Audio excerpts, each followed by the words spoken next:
liberté a été confisquée, leur dignité jamais. Et cette force, ils l'ont transmise à leurs enfants, de génération en génération, jusqu'à nous.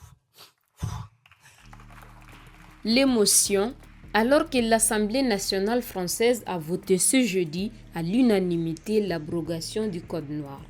Et c'est là, 25 ans après l'adoption de la loi Taubira, qui reconnaît l'esclavage comme crime contre l'humanité. Ce corpus de textes, hérité de l'époque coloniale, encadrait l'organisation de l'esclavage qui a été aboli en France en 1848. Pourtant, ce code noir continuait d'exister dans le droit français. Son article 44 définissait les personnes noires comme des biens meubles pouvant être vendus, loués ou transmis par héritage. Mais qu'en est-il de l'après-abrogation? L'adoption de ce texte ouvre la voie, avec l'article 2 notamment, à la réflexion pour l'avenir sur la question des réparations possibles.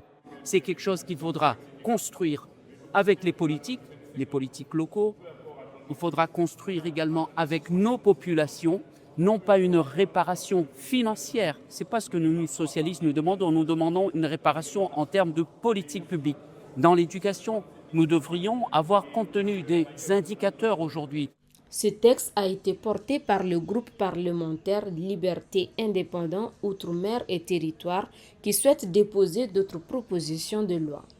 Et en train de travailler sur un texte, sur un PPL, sur les réparations. Et j'espère que ce sera le plus large possible et ce sera une PPL transpartisane sur les réparations. Je n'ai pas envie de déboulonner Colbert, mais je veux que quand nos enfants viennent ici, voilà, puissent savoir ce qu'il y a. Donc il faut qu'il y ait une plaque. À un moment donné, on va faire ce travail aussi là, avec le président. Cette avancée législative relance aussi les débats sur la reconnaissance et la mémoire de l'esclavage et du passé colonial.